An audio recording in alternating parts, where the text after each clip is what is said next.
Boa tarde, queridos. Privilégio temos de estarmos diante do Senhor, da sua palavra. Parece que eles estão dando, tem café ali, estão injetando na veia, né?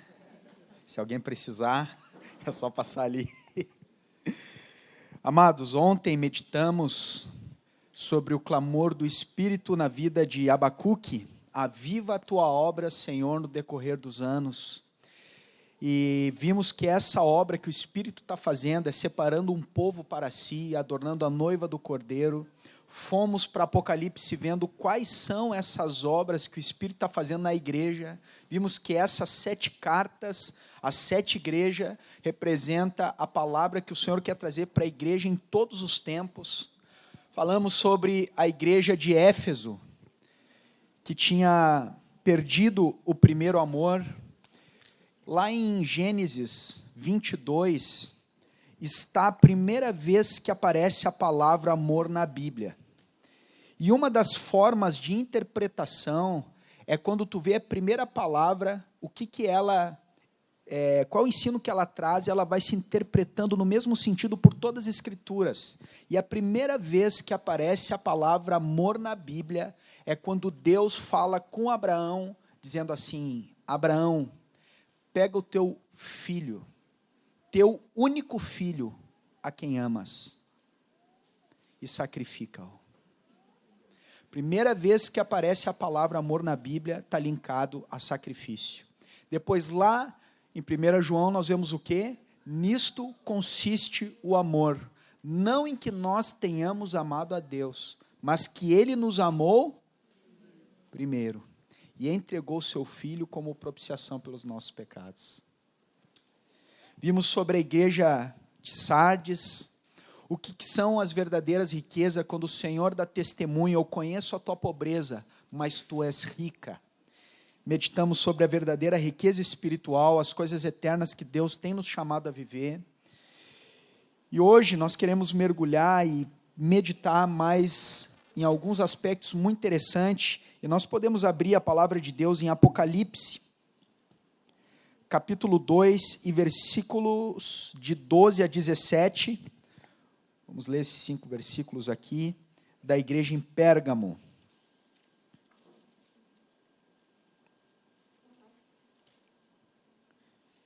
Diz assim: ao anjo da igreja em Pérgamo escreve: estas coisas diz aquele que tem a espada afiada de 2 gumes. Conheço o lugar em que habitas, onde está o trono de Satanás, e que conservas o meu nome e não negaste a minha fé. Ainda nos dias de Antipas, minha testemunha, meu fiel, o qual foi morto entre vós, onde Satanás habita. Tenho, todavia, contra ti algumas coisas, pois que tens aí os que sustentam a doutrina de Balaão, o qual ensinava a Balaque a armar ciladas diante dos filhos de Israel, para comerem coisas sacrificadas aos ídolos e praticarem a prostituição. Outrosim também tu tens os que, da mesma forma, sustentam a doutrina dos nicolaítas. Portanto, arrepende-te, e se não venho a ti sem demora, contra eles pelejarei com a espada da minha boca. Quem tem ouvidos, ouça o que o Espírito diz às igrejas. Ao vencedor dar-lhe-ei do maná escondido, bem como lhe darei uma pedrinha branca, e sobre essa pedrinha escrito um nome novo, o qual ninguém conhece, exceto aquele que o recebe. Pérgamo significa casamento, e ela historicamente representa o casamento dos cristãos com o mundo, Roma. Constantino, na época, fez uma aliança com os cristãos sobre o pretexto de que havia tido uma visão de Deus, para que o povo de Deus, os cristãos, ajudassem ele a conquistar a parte de Roma, que ainda não havia sido conquistada. Então ele promete à igreja que ela seria institucionalizada e se tornaria universal. Universal, no latim, significa católica. Lá ficava o templo de Esculápio, deus da cura, que era uma serpente muito grande. Até hoje, quando tu vai no médico, tu vê uma serpente no jaleco, é uma referência a Esculápio. E também lá ficava o templo de Zeus, que hoje está em Berlim. Diz que a Turquia quer aquele altar de Zeus que está em Berlim, eles querem de volta, e parece que os irmãos de Berlim estão orando para que isso aconteça mesmo.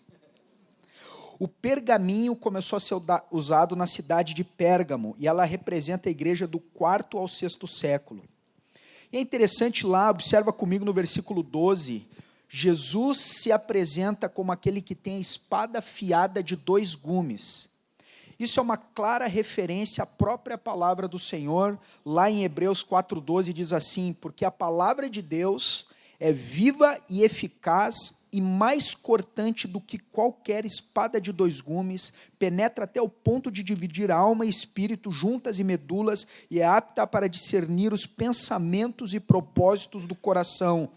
A palavra de Deus é lâmpada para os nossos pés, é luz para o nosso caminho, é cura para a nossa alma, ela é inerrante, ela é eficaz, ela é suficiente, ela é o poder de Deus infalível. Como dizia Billy Graham, ela é mais atual do que o jornal de amanhã. E por que Jesus se apresenta assim, dessa maneira para a igreja? Porque havia os que sustentavam heresias dentro da igreja. Jesus se agrada da fidelidade deles, embora eles habitassem num lugar tenebroso, onde ficava o templo, onde ficava o trono de Satanás, onde havia tentações, onde havia pecados ao seu redor, e há uma diferença entre tentação e provação. Provação vem do Senhor para a nossa edificação, tentação vem do diabo para a nossa destruição, e aquele povo lá estava perseverando, embora estivesse num local como esse. Queridos, sempre que nós dizemos não ao pecado, podendo estar no pior dos contextos de iniquidade ao nosso redor, o Senhor se agrada quando nós o preferimos, dizemos não ao pecado, sim para o Senhor. Ele não quer, porém, queridos, que apenas fiquemos resistindo ao pecado, mas combatendo todo sofisma que se levanta contra o conhecimento de Deus. No versículo 14, o Senhor fala a respeito daqueles que sustentavam a doutrina de Balaão. Quem lembra da história de Balaão e Balaque? Balaque era um rei moabita, Israel tinha sido tirado pela mão do Senhor do Egito, estava conquistando todos os povos, e esse rei de Moabe, chamado Balaque, ele ficou muito apavorado por causa do povo de Israel, ele estava com medo. Então ele contrata um profeta, que era Balaão, para que esse profeta Balaão amaldiçoasse o povo. Porém, quando ele ia amaldiçoar o povo, Deus mandava abençoar. Aí botava ele de um outro canto, olha daqui, agora amaldiçoa, ele ia amaldiçoar e abençoava. Aí vai para um outro lado, olha desse lado aqui, talvez daqui tu vai amaldiçoar, e ele ia amaldiçoar, e o Senhor abençoa. O Senhor diz, contra a tenda de Israel, não vale encantamento, não vale maldição. Não há nada, não há arma forjada, não há palavra de maldição, a mão do Senhor estava sobre o povo de Israel. Abrindo parênteses, amados, por isso, o perfeito amor lança fora todo medo. Nós não podemos, ontem nós cantamos isso, né? Nós já não somos mais escravos do medo, porque a nossa vida pertence ao Rei da Glória, amém? Porém, Balaão, quando ele percebeu que Balaque, que Deus não estava disposto a amaldiçoar o povo de Israel, ele dá uma dica para Balaque de como esse povo poderia ser destruído. Queridos, que dica maligna que deu certo. Qual foi essa dica? Vocês depois podem acompanhar essa história, acho que está em Números 22, até o capítulo 26, não precisam abrir agora. Porém, qual é a dica que Balaão dá? E é essa referência que o Senhor faz aqui. Balaão, quando percebeu que Deus não iria amaldiçoar o povo, ele diz para Balaque, faz o seguinte, introduz pecado no meio da nação. Manda umas moabitas prostitutas a se deitarem com os homens da nação, e elas, por sua vez, levar os homens a se afastar do Senhor, e a servir outros deuses. E foi o que acontece. Este profeta se corrompeu por dinheiro e reconhecimento, E havia lá em Pérgamo os que sustentavam a doutrina de Balaão e também dos nicolaítas, que nós vimos ontem quem eram os nicolaítas. E como nós devemos lutar contra essas heresias? Olhando para o exemplo de Jesus. Jesus diz o quê? O Senhor diz: eu virei e pelejarei com a espada da minha boca. A palavra diz que as armas da nossa milícia não são carnais, mas poderosas em Deus para destruir fortalezas, anulando o nosso sofisma e toda altivez que se levanta contra o conhecimento de Deus e levanta cativo toda obediência a Cristo. Como é importante, queridos, nós estarmos cheios da palavra do Senhor. Como está o nosso relacionamento com as Escrituras?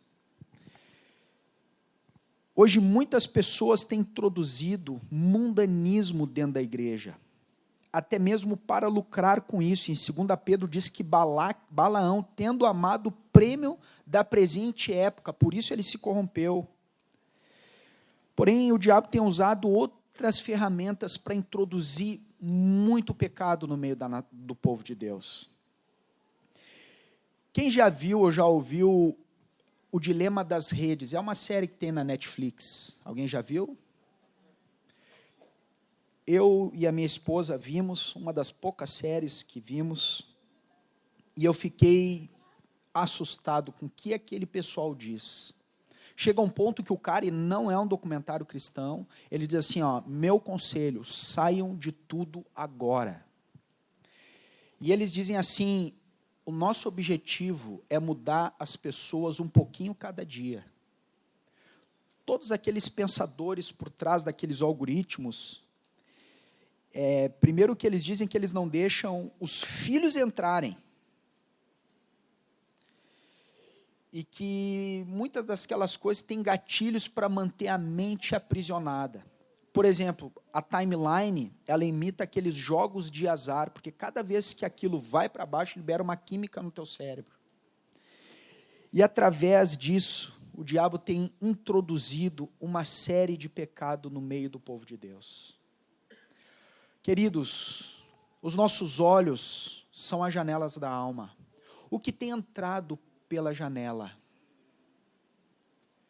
Como nós podemos querer ter paixão por Deus, fogo, santidade, se continuamente é posto lixo para dentro da nossa cabeça?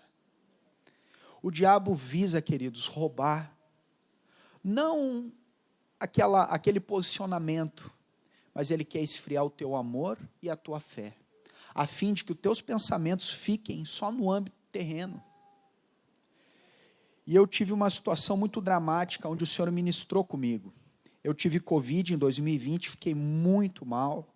Eu cheguei a ir para o hospital, graças a Deus não precisei ser internado.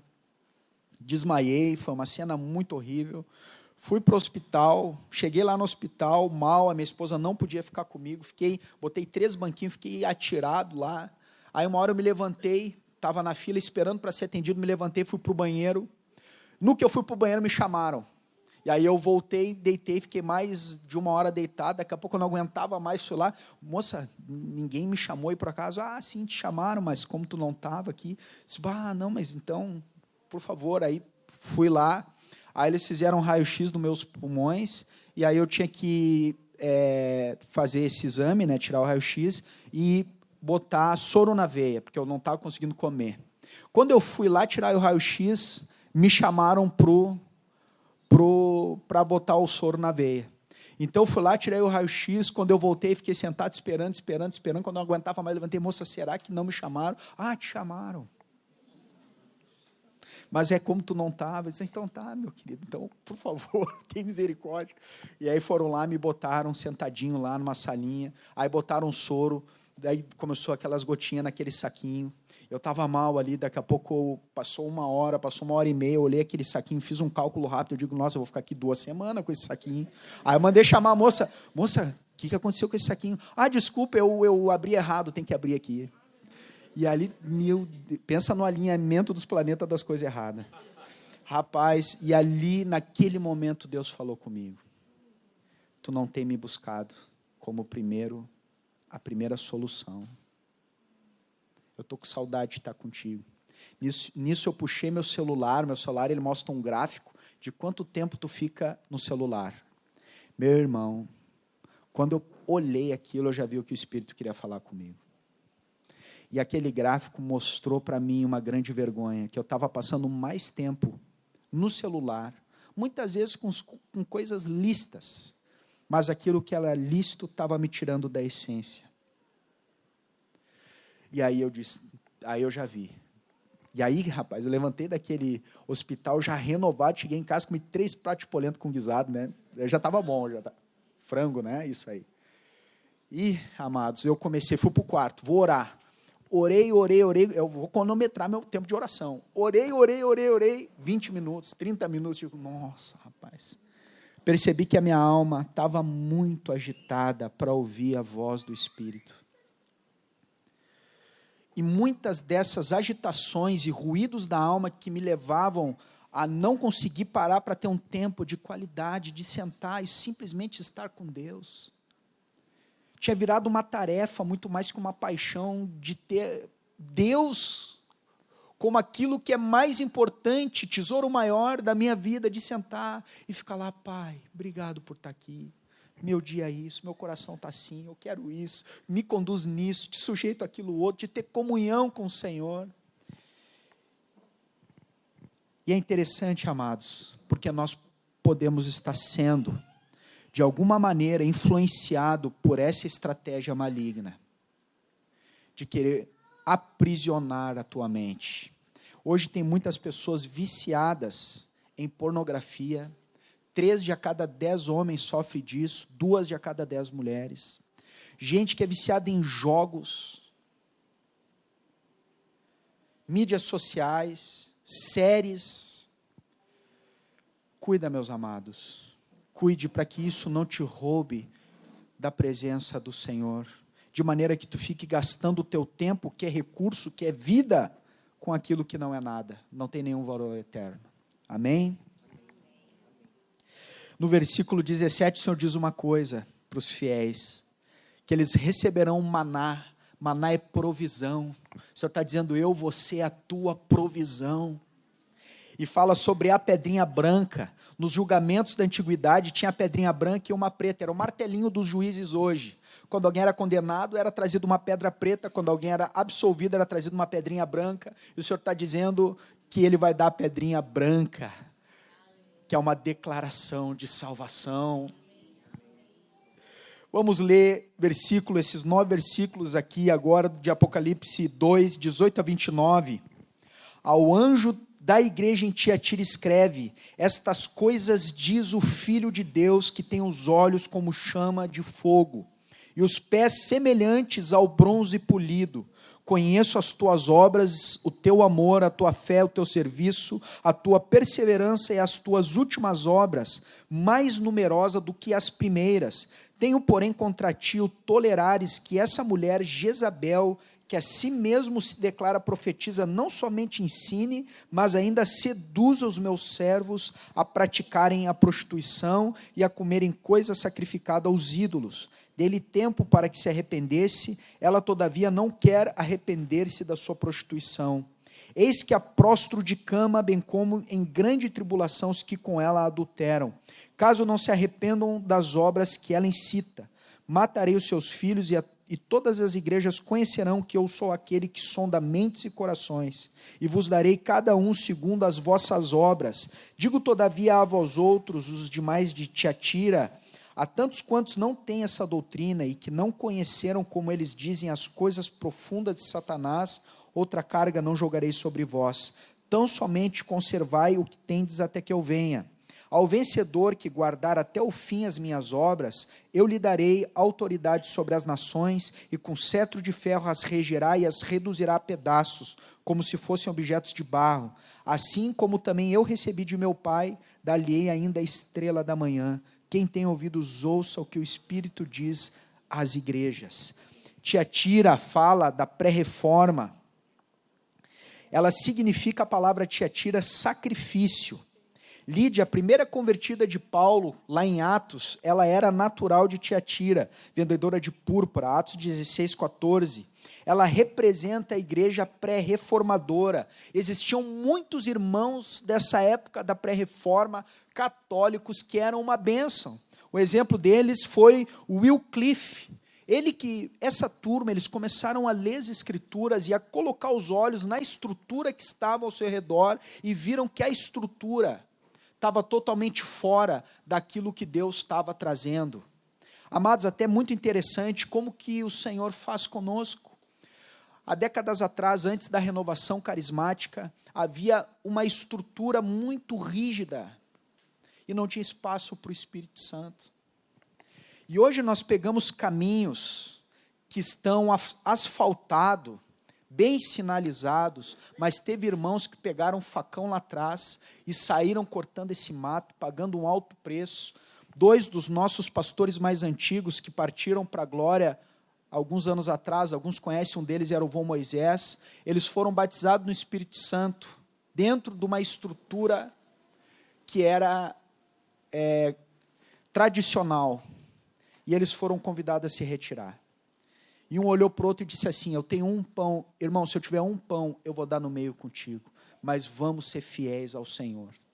E eles começaram com um fusquinha que tinham, foram para tudo que é lado, e Deus tinha dito uma frase para eles assim: o que eu estou fazendo não cabe dentro dessa estrutura, mas essa estrutura cabe dentro do que eu estou fazendo, esses irmãozinhos estão dentro, eu quero.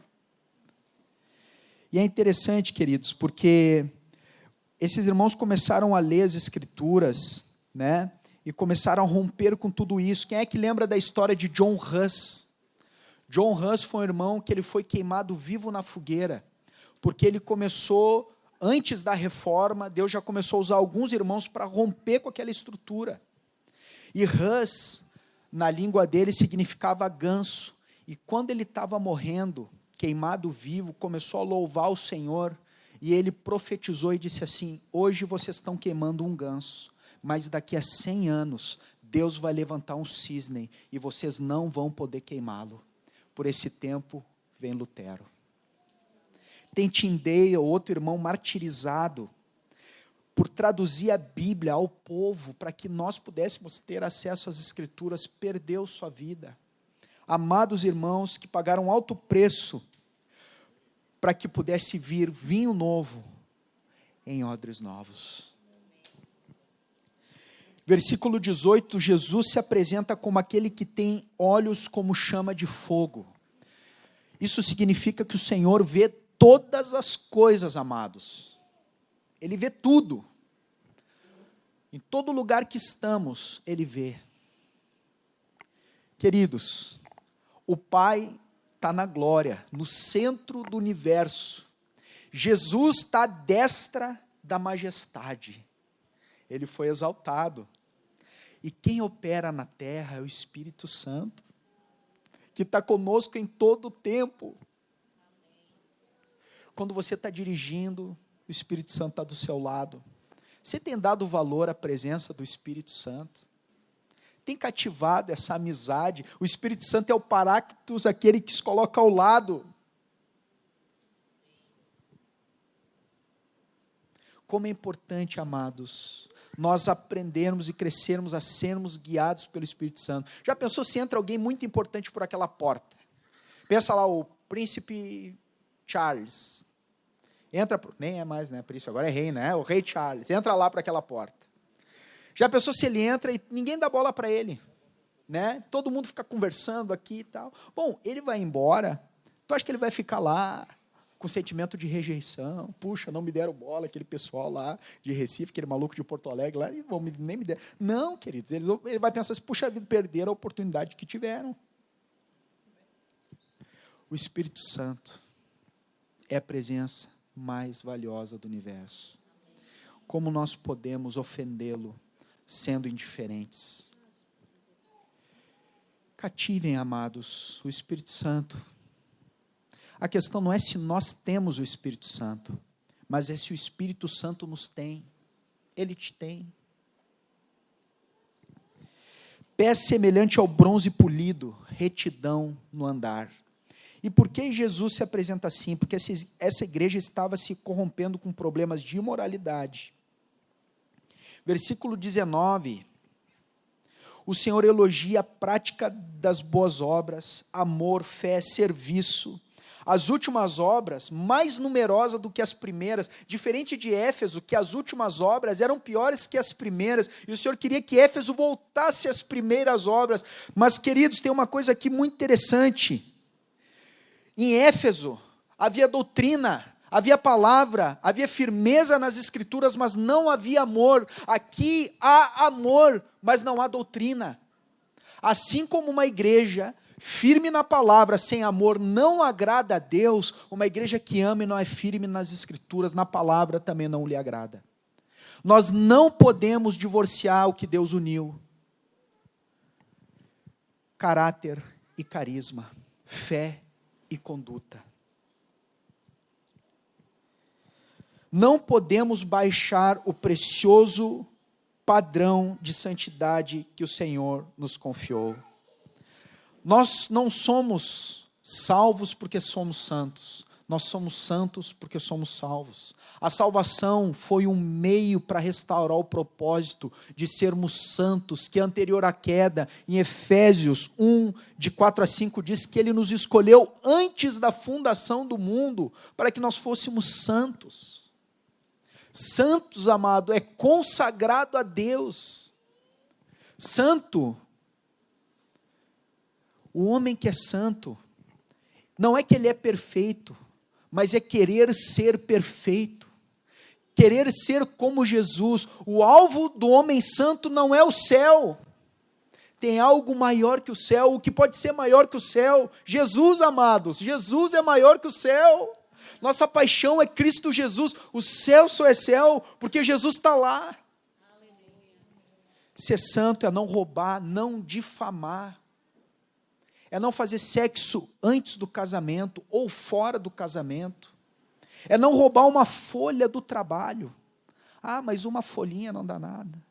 O homem que é santo. Eu conheço irmãos que perderam trabalho, emprego, porque atenderam o telefone, o chefe disse assim, diz que eu não estou. O irmão está aqui sim, na minha frente. Desculpa, não posso mentir. Santo, quando peca, confessa. Se é ofendido, perdoa. Se ofende, pede perdão. Santo é consagrado a Deus. Nós não podemos, amados, ter apenas um amor que não esteja firmado no padrão da santidade. O Senhor tinha contra essa igreja, no versículo 19, a tolerância com Jezabel. O perigo do amor nessa igreja era tolerância. O espírito de Jezabel é interessante. Jezabel foi uma princesa fenícia, lá casada com Acabe. Ela introduziu a religião cananeia em Israel, e ela também perseguiu Elias. E existia de fato lá uma mulher, Jezabel, mas há um sentido aqui também espiritual, o espírito de Jezabel, que queria introduzir idolatria e prostituição. E queridos, idolatria é um tipo de prostituição espiritual. E hoje vemos isso dentro de um evangelho que baixa o padrão, o evangelho liberal, de tolerância, onde é ressaltado que Jesus é o Salvador, mas não o Senhor, fazendo separação entre conversão e consagração. Mas, amados, um dos maiores brados da igreja é que Jesus é o Senhor. Ele é o Rei, Ele é a máxima indiscutível autoridade. Mais de 600 vezes no Novo Testamento aparece a palavra Kyrios, que é Jesus, Senhor, o título de maior honra dado entre os homens, que era referido a César. Os discípulos entenderam que esse título, o único digno de tê-lo, era Jesus. É total sujeição. E é interessante porque lá em Romanos 10, se eu não me engano, versículo 9, diz assim, que se com tua boca confessares Jesus como Senhor, e no seu coração crer que ele ressuscitou dentre os mortos, será salvo. Não seria mais lógico dizer assim, se confessar Jesus como Salvador, será salvo?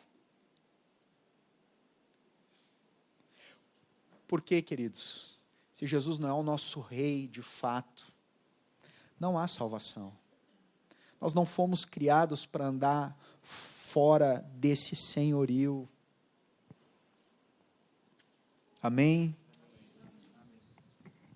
Eu queria orar nesse ponto, queridos, para que o Senhor nos dê graça, para levarmos a sério, com santo temor, esse privilégio que o Senhor nos dá, de andarmos debaixo do senhorio de Cristo.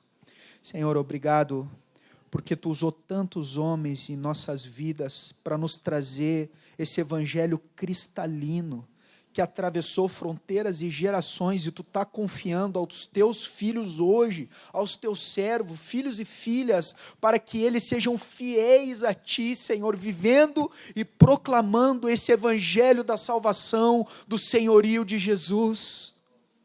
Senhor, nós não queremos ter apenas conhecimento, mas queremos viver de coração a Tua palavra, Senhor. Aviva-nos nessas verdades, renova-nos nessas verdades, em nome de Jesus. Nós queremos hoje, ó Senhor, render a nossa vida com tudo que temos e somos, para vivermos para a Tua glória. Tu és digno, nós Te amamos, Jesus. Reina sobre nós, sonda nosso coração, vê se há alguma área que Tu ainda não tem reinado. Nós hoje queremos Te sujeitar, abrir mão, entregar tudo a Ti, em nome de Jesus, Senhor. Aleluia, Senhor. Quero ainda meditar, tenham paciência comigo, mais uma igreja, são mais 6 versículos, que a igreja em Sardes, e aprender que aspecto que o Espírito falou a essa igreja, que tem aplicação para nós hoje. Antes de lermos, vamos esticar as canelas, dá uma levantada aí, abraça o teu irmão que está do teu lado, sacode ele, diz assim, acorda meu irmão, aleluia. Vamos esticar os braços aí. Dá um abraço apertado nele.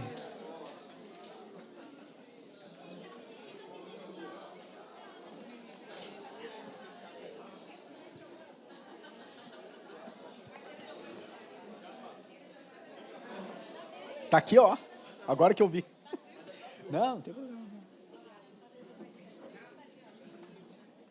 Obrigado, querido. Amém.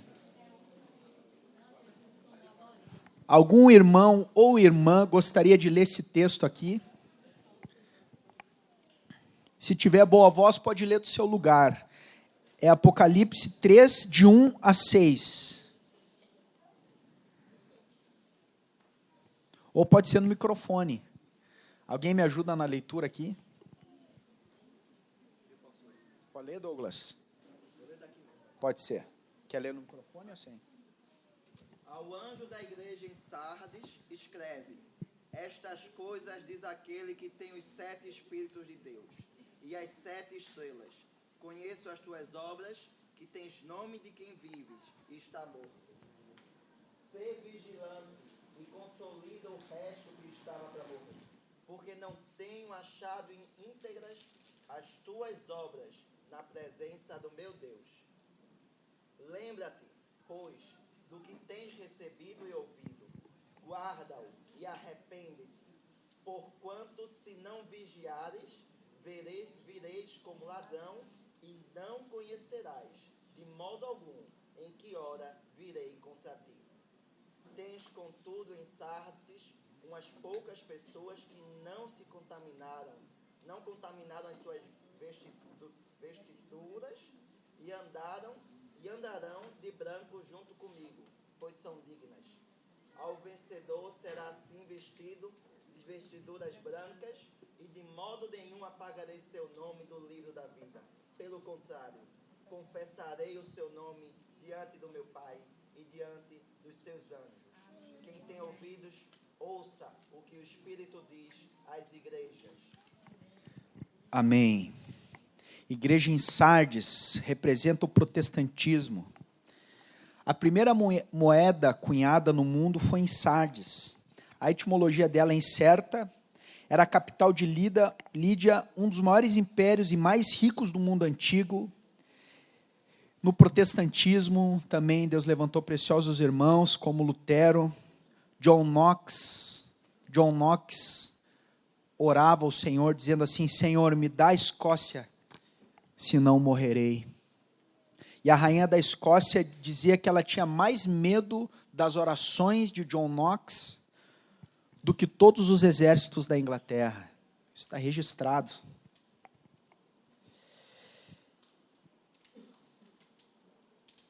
Descobriram grandes verdades bíblicas que trouxeram a reforma da igreja, o rompimento daquela prisão que muitos anos estava ali. Porém, logo que passou aquele calor, o próprio protestantismo, a igreja luterana começou a se adaptar de novo às mesmas coisas da igreja católica. Aliás, se você for hoje numa igreja luterana, vocês vão ver várias coisas semelhantes. Havia um movimento chamado pietista. Esse movimento ele era uma resistência contra as tendências do luteranismo.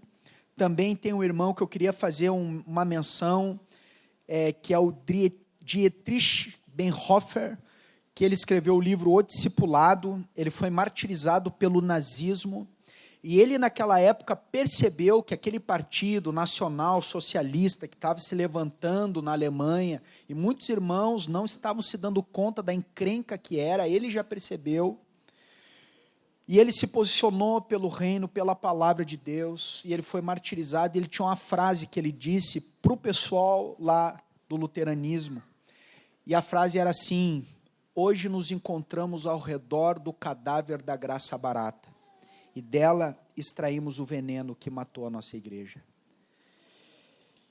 No versículo 1, Jesus se apresenta como aquele que tem os 7 Espíritos de Deus. 7 na Bíblia nós vimos que é a completude, não é que Deus tem 7 Espíritos. Está falando da onipresença, onisciência, onipotência de Deus. Também lá em Isaías 11, aparece essas 7 características: espírito de sabedoria, de temor do Senhor. Tinha a aparência de que estava viva a igreja, mas estava morta. Talvez essa igreja pudesse ter uma ótima música entusiasmadora, muita emoção, templos cheios, onde muitos poderiam ver: está viva, está viva, está viva, olha como é lá.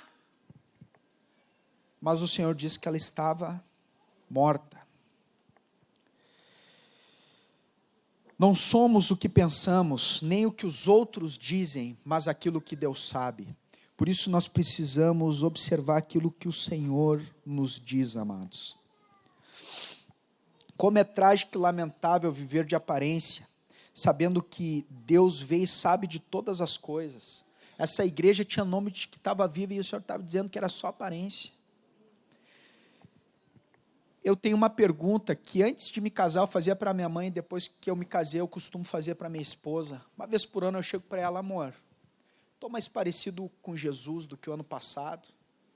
Teve progresso? Como é que eu estou? Ela é a mais próxima de mim, pode ir. Melhor diagnóstico é os de perto, irmãos. Eu quero progredir em ser como o meu Senhor. Isso é o que nos importa, amados.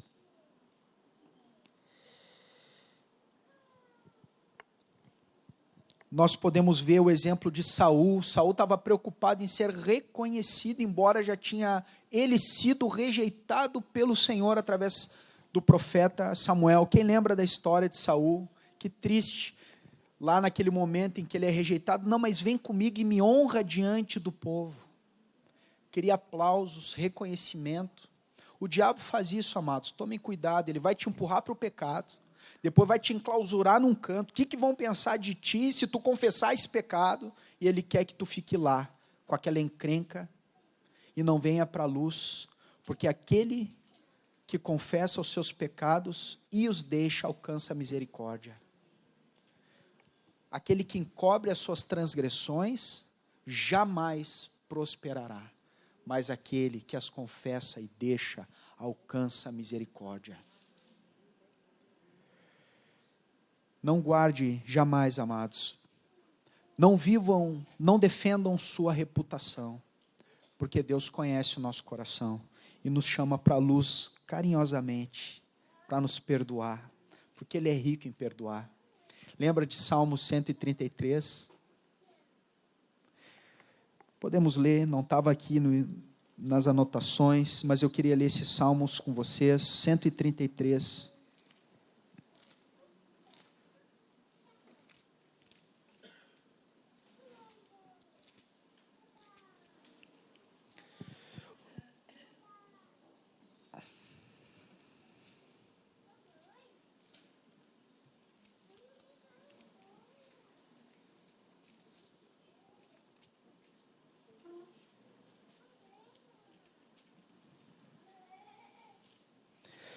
Ó, como é bom e agradável viverem unidos. Não, perdão, 103, amados. 103. 103. Bendize, ó minha alma, ao Senhor, e tudo que há em mim, bendiga o seu santo nome. Bendize, ó minha alma, ao Senhor, e não te esqueças de nenhum só de seus benefícios. É Ele quem perdoa todas as tuas iniquidades, quem sara todas as tuas enfermidades, quem da cova redime a tua vida e te coroa de graça e misericórdia, quem farta de bens a tua velhice, de sorte que a tua mocidade se renova como a da águia. O Senhor faz justiça e julga todos os oprimidos, manifestou os seus caminhos a Moisés e os seus feitos aos filhos de Israel. O Senhor é misericordioso e compassivo, longânimo e assaz benigno, não repreende perpetuamente, nem conserva para sempre a sua ira, não nos trata segundo os nossos pecados, nem nos retribui consoante as nossas iniquidades, pois quanto o céu se alteia acima da terra, assim é grande a sua misericórdia para com os que o temem. Quanto dista o oriente do ocidente, assim ele afasta de nós as nossas transgressões. Como um pai se compadece de seus filhos, assim o Senhor se compadece dos que o temem, pois Ele conhece a nossa estrutura e sabe que somos pó. Ele é quem perdoa todas as nossas iniquidades, amados. Também lá em 1 João fala, se confessarmos os nossos pecados, Ele é fiel e justo para nos perdoar os pecados e nos purificar de toda injustiça. Temos advogado junto ao Pai, Jesus Cristo justo. Lembram de Ananias e Safira, que foram mortos pelo Espírito Santo, porque queriam ter uma aparência entre os irmãos de piedade. Foram fazer aquilo que é agradável ao Senhor, ofertar. Fala que Barnabé vendeu seus bens, depositavam os valores aos pés dos apóstolos, e eles reteram uma parte do valor, e deram a oferta como se fosse todo o valor. E eles caíram mortos, amados. Porque eles mentiram não aos homens, mas ao Espírito Santo. Como essas coisas são sérias. Nós devemos sim, com alegria, ofertarmos ao Senhor. Isso é privilégio, mas não para ter qualquer tipo de renome, porque senão nós já perdemos a recompensa. Uma vez eu vi uma história de um pianista, que ele era muito bom, muito, muito bom. E um dos melhores mestres foi ensiná-lo a ele progredir. E uma vez foi anunciado que ele, num concerto, ele ia tocar, encheu-se o local, por causa da apresentação dele, e ele tocou maravilhosamente bem.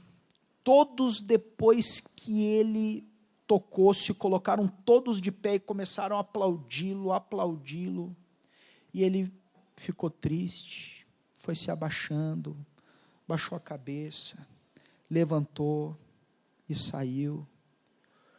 O organizador do evento foi lá conversar com ele, o que aconteceu? Há anos ninguém toca tão bem como tu tocaste, todos se colocaram de pé para te aplaudir, por que tu estás assim? E ele disse, porque o meu mestre estava ali na primeira fileira, e ele não me aplaudiu. Reconhecimento de quem buscamos, amados? O que nos importa é o sorriso de Deus.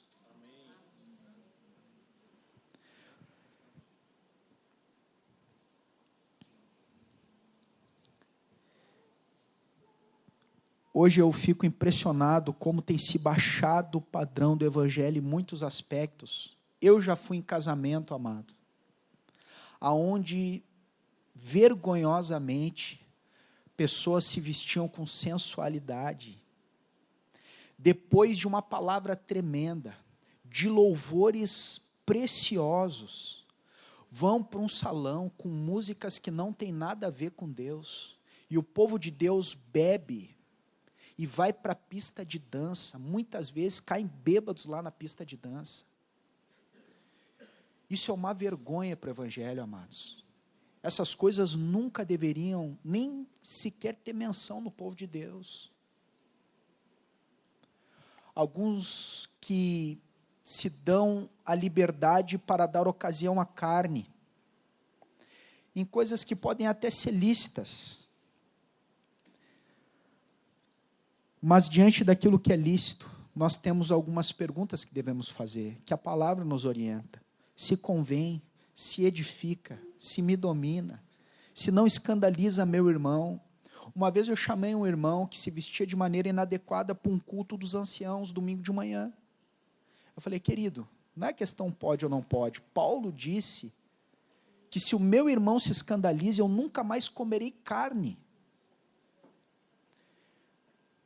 Esses dias, um amigo meu, numa reunião de oração dos anciãos, que é 6:30 da manhã, toda terça e quinta, e nós fomos juntos, ele foi vestido assim, muito largado, e eu falei com ele com todo amor, um discípulo querido. Falei, querido, tu já percebeu como os anciãos se arrumam todo para aquela reunião? Eles não vão vestir de qualquer jeito. O irmão se levantou com pijama e já só botou o tênis e saiu. Não é nenhum problema, queridos, Deus vê o coração. Mas eu me lembro do Erasmo. O Erasmo, nós tivemos uma reunião de oração na casa do Dani Gotti, e ele foi, chegou no horário, todo bem vestido, com a Bíblia na mão. Queridos, até o anjo, quando se atrasou lá para Daniel, deu satisfação do atraso. Aí o irmão chega atrasado, diz, deu lá, príncipe da Pérsia me se opôs, furei o bloqueio, cheguei, a oração foi ouvida no primeiro dia, cheguei no 21, e explica. Mas, amados, por que eu estou dizendo esses princípios? Eles não são uma regra rígida, mas são princípios de um coração que considera o outro superior a si. É por causa do amor ao próximo.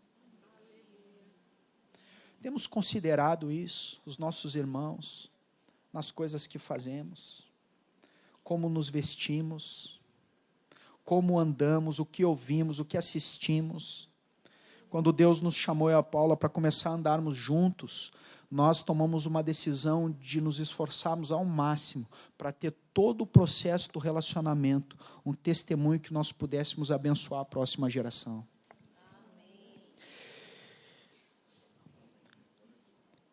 E a palavra diz no versículo 3, precisamos lembrar do que temos ouvido e aprendido. Lembram dos poços de Jacó? Onde aquele povo, quando Jacó cavava as fontes, ele queria entulhar os poços de Jacó, para que o povo de Israel não pudesse ter acesso às fontes. Eles não cavaram outros poços. Entulho é lixo, e o diabo quer colocar lixo, para nos entulhar e não ir para a presença do Senhor. Mas lá em Provérbios 22, 28, diz, não remova os marcos antigos que os seus pais colocaram. Quem tem sido, amado, as nossas influências? Eu, antes de me casar, eu era meio sem noção, mas, cara, eu fui na casa de cada um dos pastores. Eu cheguei na casa de um mais antigo, que tem 80 anos, eu fui lá, no final do encontro, eu cheguei, que é o Telmo, cheguei para ele, ô Telmo, posso dormir na tua casa hoje? Imagina só, é um jovenzinho, ele com 80 anos, espera aí que eu vou ver com a minha esposa. E me receberam na casa deles, e eu ficava lá, olhando como ele tratava a esposa, como a esposa tratava o marido, e me deixava influenciar por estes bons exemplos. Quando eu e a Paula começamos a nos relacionar, uma das primeiras coisas que eu fiz foi sujeitar a família às autoridades, discipulador, e fui para os pastores também.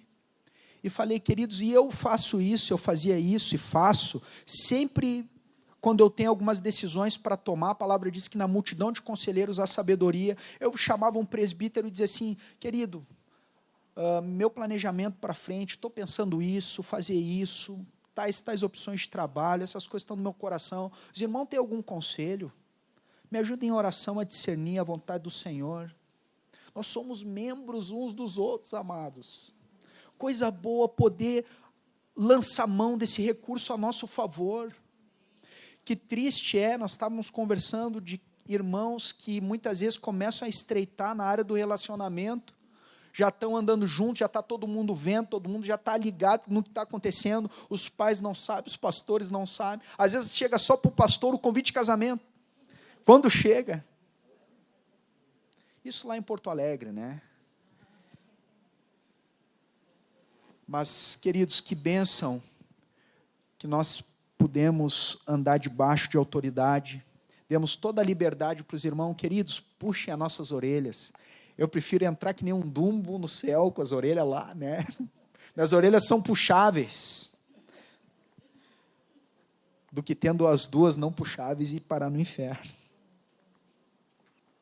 A palavra diz lá em Hebreus 13:7, lembrem-se dos seus líderes, os quais pregaram a palavra de Deus a vocês, e considerando atentamente o fim da vida deles, imitem a fé que tiveram. Glória a Deus pelos amados irmãos, líderes. Eu felicito vocês pelos líderes que vocês têm, esses amados irmãos que tem amado o Senhor com a sua vida, com a sua casa, maridos de uma só esposa, homens íntegros, queridos, isso é coisa rara hoje em dia. Que privilégio, amados. Glória a Deus por isso. Se deixe influenciar por esses amados. Você que é solteiro, quer começar um relacionamento, senta, por exemplo, com a liderança dos jovens, esses que são modelos no casamento, aprendam com eles sobre os seus erros e acertos. Vocês vão ver que as histórias variam, mas o princípio é o mesmo, e Deus abençoa quem anda debaixo desses princípios.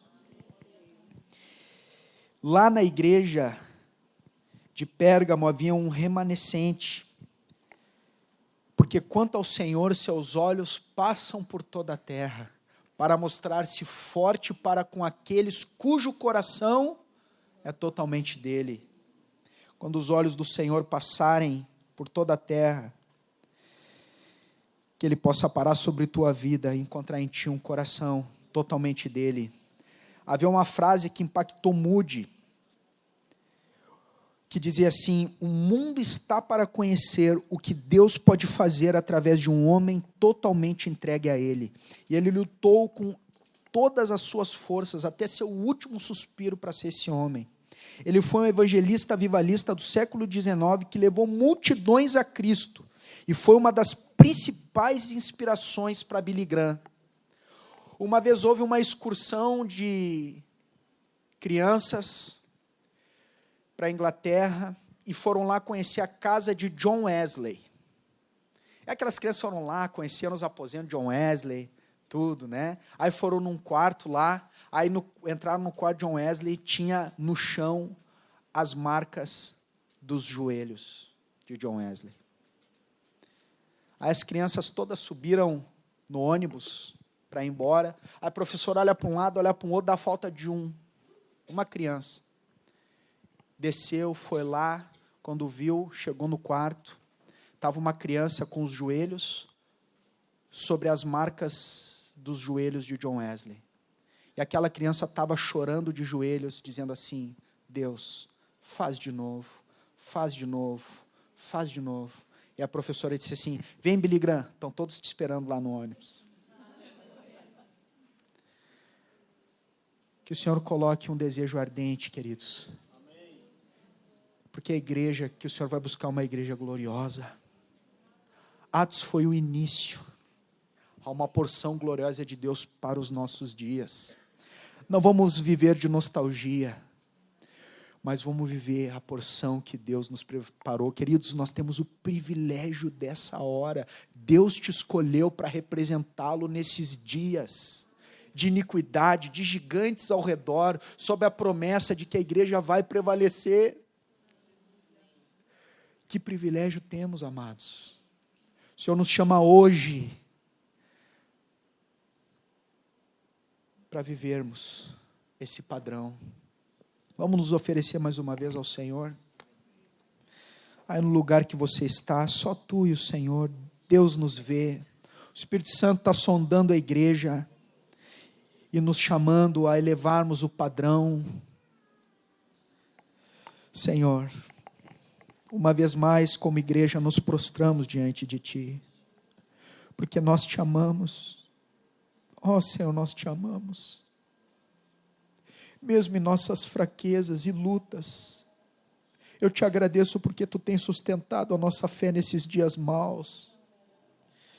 E Tu sabes o nosso desejo de Te ser fiéis, mesmo tantas vezes fracassando, caindo e perdendo muitas batalhas. Nós não nos achegamos a Ti, como disse Daniel, confiando em nossas justiças próprias, mas nas Tuas muitas misericórdias. Eu Te agradeço, Senhor, porque hoje Tu estás nos chamando para a comunhão contigo, chamando a santidade, avivando verdades tão preciosas que Te agradam. Nós não queremos andar buscando novidades por aí, Senhor, nós queremos andar nos marcos antigos, nós queremos ser sal que salga, luz que ilumina, e levantarmos com o nosso próprio viver a bandeira do Evangelho nesses dias maus, para que aquele que está mais arraigado nas trevas, ao olhar para a nossa vida, possam ver a luz da Tua salvação. Senhor, aviva-nos, aviva-nos, aviva a Tua obra no decorrer dos anos, em nome de Jesus, em nome de Jesus. Obrigado, Senhor, obrigado.